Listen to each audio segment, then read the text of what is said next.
नमस्कार दोस्तों, मेरा नाम है प्रदीप चौहान। बात समझनी है तो पूरी सुननी होगी। और आज दिन है रविवार का, आप आराम कर रहे होंगे, घर में छुट्टी का दिन है। तो आज हमारा वीकेंड बात तो होगी का दिन होता है, जिसमें हम हफ्ते की किसी बड़ी खबर का विश्लेषण करते हैं। तो मेरे हिसाब से तो इस हफ्ते की सबसे बड़ी खबर यही है, जो कांग्रेस में भारी बदलाव या बदलाव की आहट दिख रही है। और उसको लेकर खलबली कांग्रेस के अंदर तो है ही, लेकिन कांग्रेस के आसपास, चाहे बीजेपी हो चाहे कांग्रेस के सहयोगी हो, सब में खलबली मच चुकी है कांग्रेस के इस नए रूप को देखकर। अब कांग्रेस में कश्मीर से लेके तमिलनाडु तक, गुजरात से लेके नॉर्थ ईस्ट तक, सब जगह फिलहाल कांग्रेस आपको एक्टिव नज़र आ रही है, एक्टिव होती नज़र आ रही है, या जहां नहीं है वहां एक्टिव किया जा रहा है। इसकी खास वजह यह है कि कांग्रेस हाईकमान ने चीज़ें अब अपने हाथों में ले ली है, और जो पुनर्गठन, जो संगठन सृजन की जो कसम खाई थी, वो पूरी करने पर अब चीज़ें राहुल गांधी ने तकरीबन अपने हाथ में ले ली है।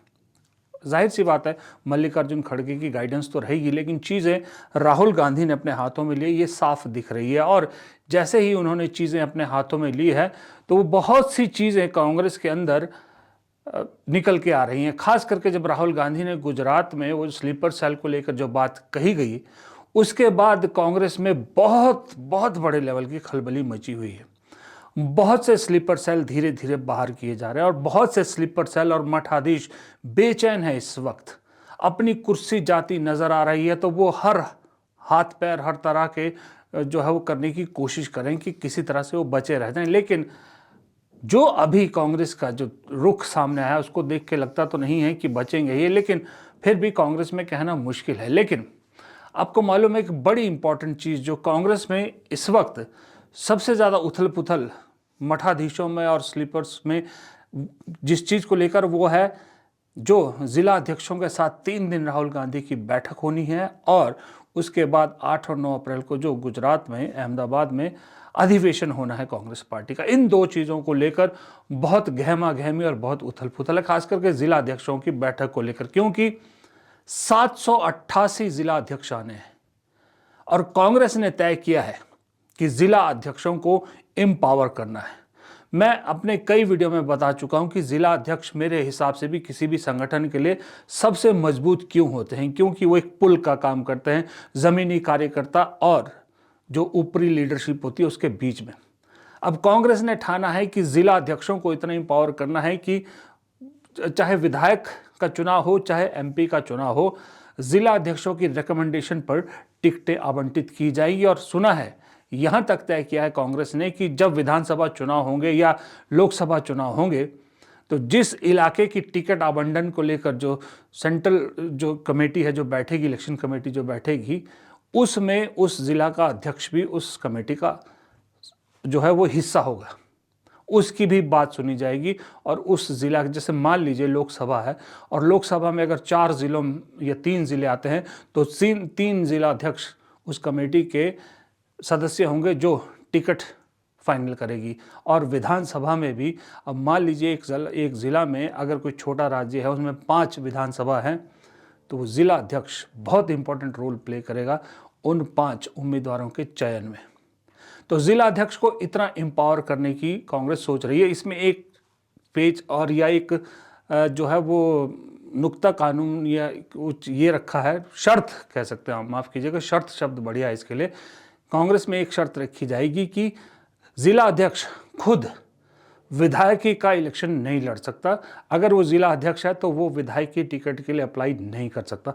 हाँ, सांसद का चुनाव लड़ सकता है, ग्राम सभा का लड़ सकता है, पंचायत का लड़ सकता है, म्यूनिसिपल कॉर्पोरेशन का लड़ सकता है, लेकिन विधायक का चुनाव नहीं लड़ेगा। क्योंकि उसमें क्या होगा कि अगर ये शर्त नहीं रखेगी कांग्रेस, तो कई बार जिला अध्यक्ष जो है वो, कांग्रेस में ऐसी आदत है कि फिर वो अपने आप को बहुत बड़ा सुपर पावर समझने लगते हैं।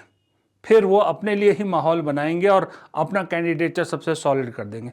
तो उससे बचने के लिए कांग्रेस ये शर्त रख रही है कि जिला अध्यक्ष विधानसभा का चुनाव नहीं लड़ेगा, लोकसभा का लड़ सकता है। अब लोकसभा में तो जाहिर सी बात है कि एक लोकसभा में कम से कम 4 जिला अध्यक्ष तो होंगे ही होंगे।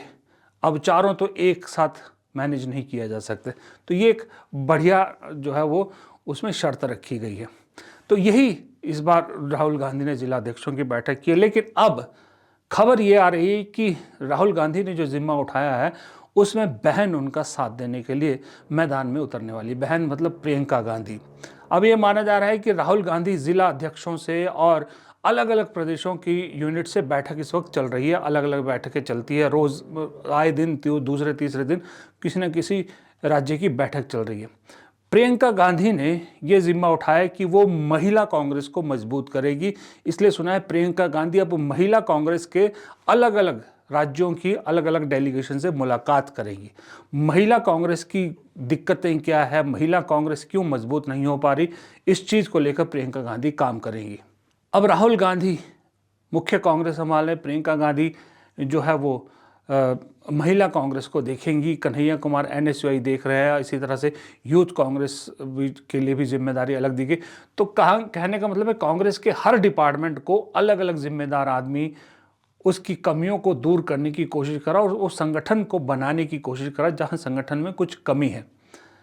सेवा दल मुझे लगता है एक बहुत इंपॉर्टेंट है। अब सेवा दल पे भी किसी, या तो राहुल गांधी को सेवा दल के लिए की जो है वो जिम्मा अपने पे लेना पड़ेगा, या प्रियंका गांधी या मल्लिकार्जुन खड़गे, तीनों में से किसी एक को खुद सेवा दल को हाथ में लेना पड़ेगा, तभी सेवा दल मजबूत हो पाएगा या सेवा दल खड़ा हो पाएगा। जो सेवा दल इस वक्त गायब दिखता है, कहीं दिखता नहीं है, जबकि सेवा दल का वही काम था जो बीजेपी के लिए संघ काम करता है, RSS काम करता है, वही कांग्रेस के लिए सेवा दल को करना था, लेकिन सेवा दल कहीं है नहीं। लेकिन इस बीच देखिए, आपको मालूम है कि बिहार में इस वक्त कांग्रेस इतनी एक्टिव है, बिहार में इतनी एक्टिव है कि बिहार को लेकर न सिर्फ बिहार की राजनीति, बिहार से बहुत से और दूसरे राज्यों में संदेश दिया। कन्हैया कुमार को, लालू प्रसाद यादव की नाराजगी के बावजूद कन्हैया और पप्पू यादव को कांग्रेस ने उतार दिया मैदान में। अल्लाह लालू यादव को दरबार में हाजिरी ना लगाकर पूरे प्रदेश में घूम रहे हैं। पूरी दिल्ली से लीडरशिप, कभी जो है पवन खेड़ा, कभी दूसरे प्रवक्ता, सबको इस वक्त बिहार की तरफ लगा दिया गया है, क्योंकि बिहार का इलेक्शन है जो वो अगला इलेक्शन है। वहाँ कांग्रेस अपनी बार्गेन पावर बढ़ाना चाहती है, और साथ ही अब तो सुना है कांग्रेस ये भी ऑप्शन देख रही कि अगर उनकी बार्गेन पावर या उनकी शर्तों पे RJD नहीं मानती है तो कोई दूसरा ऑप्शन देखने के लिए भी तैयार है कांग्रेस। अकेले अपने दम पे या कुछ छोटे दलों को साथ लेकर एक थर्ड ऑप्शन बनाने की भी कांग्रेस वहाँ सोच रही है। इस लेवल पे वहाँ पर तैयारी चल रही है, और इसका सीधा सीधा असर उत्तर प्रदेश में पड़ेगा, जहाँ उत्तर प्रदेश में आपने देखा कि इतने बड़े राज्य में कैसे रातों रात जिला अध्यक्षों की नियुक्ति हुई है। 131 जिला अध्यक्ष बनाए गए। बाकायदा अजय राय ने उस जिला अध्यक्षों की बाइफर्केशन भी पूरी दी है कि किस कम्युनिटी से कितने हैं, यानी राहुल गांधी के सोशल जस्टिस, सामाजिक न्याय के फॉर्मूले को पूरी तरह से वहाँ पर उतारा गया है, और एज ग्रुप को भी ध्यान रखा गया है। ये सारी चीज़ें की जा रही। उसी तरह से उड़ीसा में कितना वक्त हो गया था उड़ीसा से, आपको याद भी नहीं आता होगा कि कांग्रेस उड़ीसा में कब एक्टिव दिख रही थी। लेकिन आजकल जब से भक्त चरण दास को अध्यक्ष बनाया, वहाँ अजय लल्लू को प्रभारी बनाया गया है, और रिस्पॉन्सिबिलिटी और जवाबदेही दोनों शब्द साथ जोड़े गए हैं उन प्रभारी बनाने के बाद, तब से उड़ीसा में रोज जो है वो BJD जो इतने साल सत्ता में रही वो तो सड़कों पे और वो नहीं दिखती, लेकिन कांग्रेस रोज़ाना सड़क पे, संसद से लेकर सड़क तक कांग्रेस एक्टिव दिख रही है। उड़ीसा में इस वक्त कांग्रेस बहुत एग्रेसिव मोड में है। उत्तराखंड में, जो उत्तराखंड का जिसका मैंने जिक्र किया था कि उत्तराखंड क्यों भूल गई, उत्तराखंड में भी शायद हो सकता है हमारी आवाज़ वहाँ तक पहुँच गई, तो उत्तराखंड में कांग्रेस एक्टिव हो गई, और कांग्रेस के एक्टिव होते ही BJP में इतनी हलचल मच गई कि सुना है हाईकमान जो धामी है वहाँ पर, अभी पुष्कर धामी मुख्यमंत्री, उनको बदलने के बारे में सोच रही, क्योंकि खबरें मिल जाती है, सरकार है कि भाई वहाँ पर एंटी इनकम्बेंसी बहुत है सरकार के खिलाफ, और कांग्रेस धीरे धीरे वहाँ पर उसको कैश करने के जुगाड़ में है, और कांग्रेस का धीरे धीरे बढ़ रहा है वहाँ पर जो जनाधार है, इसलिए वहाँ पर पुष्कर धामी को बदलने तक पे BJP विचार करने लगी है। उसी तरह से एक और राज्य है जहाँ कांग्रेस में बड़े फेरबदल आपको जल्दी दिखेंगे, वो है पंजाब। पंजाब में राजा वड़िंग अभी अध्यक्ष है, लेकिन उनको लेकर बहुत सारे नेताओं में असंतुष्टि है।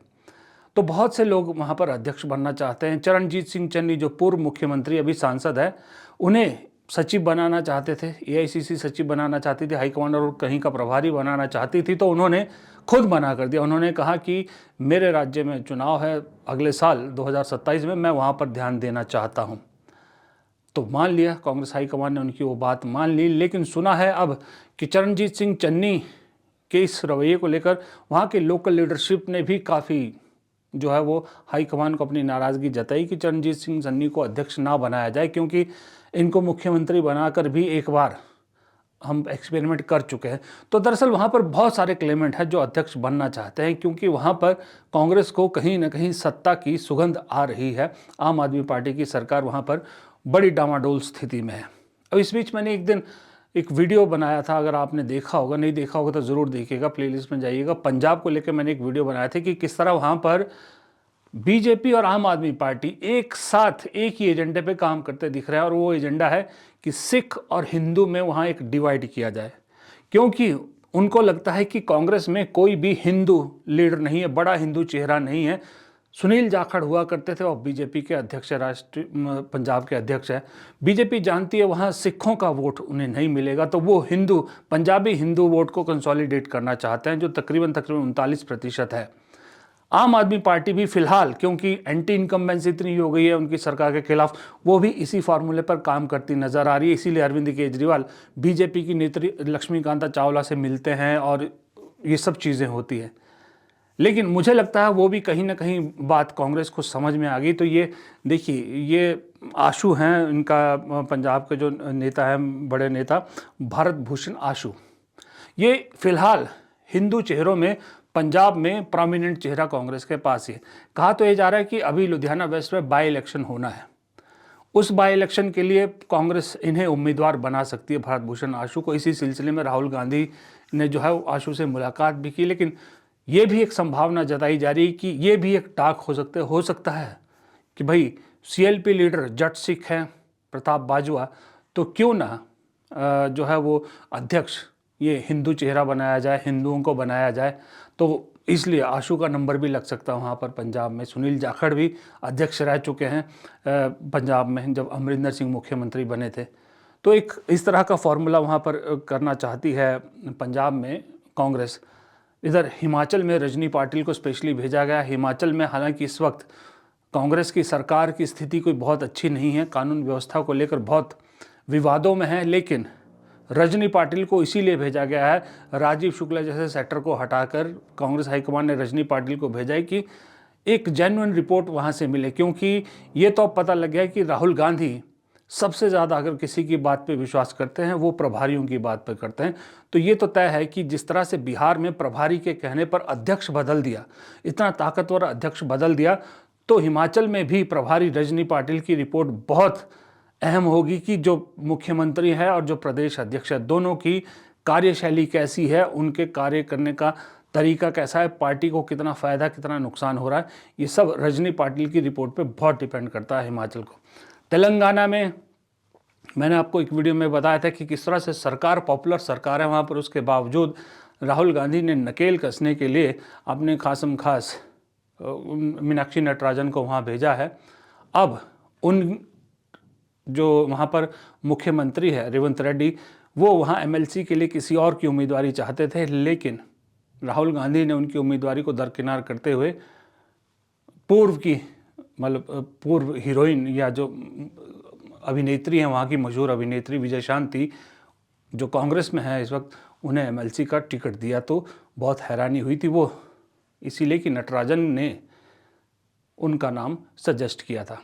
तो इसलिए दरअसल प्रभारियों को जो जिम्मेदारी और वो कहता है ना रिस्पॉन्सिबिलिटी एंड जवाबदेही, जिम्मेदारी और जवाबदेही, ये शब्द के साथ जब से जोड़ा है हाईकमान ने उनको नियुक्तियां दी है, तब से कांग्रेस में हर चीज़ ऐसा लग रहा है कि हर नेता सीरियसली काम कर रहा है और एक डर में और एक रिस्पॉन्सिबिलिटी उससे काम कर रहा है कि अगर मैंने परफॉर्मेंस नहीं दी, मैंने परफॉर्म नहीं किया, तो मेरी छुट्टी हो सकती है या मुझे साइडलाइन किया जा सकता है। एक ये डर अब कांग्रेस के हर पदाधिकारी के चेहरे पर दिख रहा है और ये अच्छी बात है, बुरी बात नहीं कहूँगा मैं, अच्छी बात कहूँगा। ये डर 2014 के चुनाव हारने के बाद ही दिखना चाहिए था, उसी वक्त शुरू हो जाना चाहिए था, पर 11 साल बाद हो रहा है। पर चलिए, हो तो रहा है।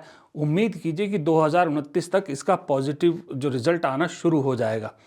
ये जो राहुल गांधी ने 26 जनवरी 2026 तक का वक्त रखा है ना, ये बड़ा इंपॉर्टेंट है 1 साल, क्योंकि उसके बाद 26 जनवरी 2026 तक संगठन खड़ा हो जाएगा। उसके बाद नंबर आता है परफॉर्मेंस का, परफॉर्म करने का। और कांग्रेस की किस्मत कहिए या कांग्रेस की प्लानिंग कहिए कि इस बीच में बड़ा चुनाव एक ही आ रहा है, वो है बिहार का। और बिहार में यूं भी कांग्रेस रिवाइवल मोड में है, अब अपने आप को खड़ा करने की कोशिश करी। तो अगर वहाँ कोई बहुत पॉजिटिव रिजल्ट नहीं भी आता तो भी कांग्रेस को फ़र्क नहीं पड़ता। फ़र्क जो पड़ना था वो महाराष्ट्र हरियाणा हारकर पड़ गया। दिल्ली में भी सिर्फ गर्मजोशी से चुनाव लड़ने से ही माहौल बन गया था। तो अब आगे बिहार है।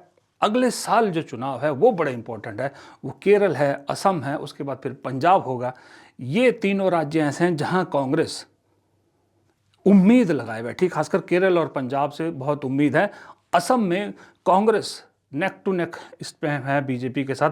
थोड़ा जोर जिसने लगाया, या कांग्रेस ने या बीजेपी में से जो थोड़ा जोर लगाएगा इस बचे हुए वक्त में, वो सरकार वहाँ बना जाएगा, ये बात भी तय है। लेकिन इस सब के बीच में एक चीज़ मुझे फिर थोड़ी सी कांग्रेस की पुरानी बीमारी है वो खटकनी शुरू हो गई। वो बीमारी ये है कि ये देखिए, गुजरात में जो अधिवेशन होना उसको लेके कमेटियाँ बनी हैं, लेकिन इस कमेटी की लिस्ट में आप देखिए जो सबसे प्रोमिनेंट नाम है, जिनको लगता है, मुझे भी ऐसा लगता है कि जिन्हें गुजरात में अगर कांग्रेस को खड़ा करना है तो इन्हें बड़ी जिम्मेदारी पार्टी को देनी पड़ेगी। वो है एक जिग्नेश मेवानी और एक है गुजरात से अकेली कांग्रेस सांसद गनीबेन ठाकुर। अब इन जो कमेटियां बनाई गई है, इनमें सिर्फ एक कमेटी में इन दोनों का नाम है, वो भी देखिए कहाँ नीचे नाम है, कोऑर्डिनेशन कमेटी में है शायद इनका नाम, और कहाँ नीचे है। बाकी किसी कमेटी में इनका नाम नहीं है, कोई जिम्मेदारी इन्हें नहीं दी गई है। तो इसका मतलब जो वह लोकल लीडरशिप है, उनको जो वो है ना, जो मैंने आपको शुरू में कहा कि अपनी गद्दियां बचाने पे जुट गए हैं, और गुजरात में तो स्लीपर सेल की भरमार है कांग्रेस में।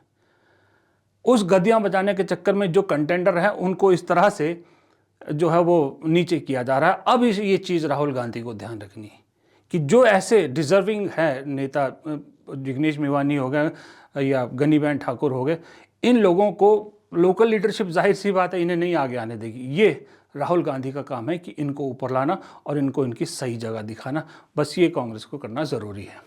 फिलहाल इस संडे की वीडियो में इतना ही। प्रदीप चौहान को दीजिए इजाज़त। नमस्कार।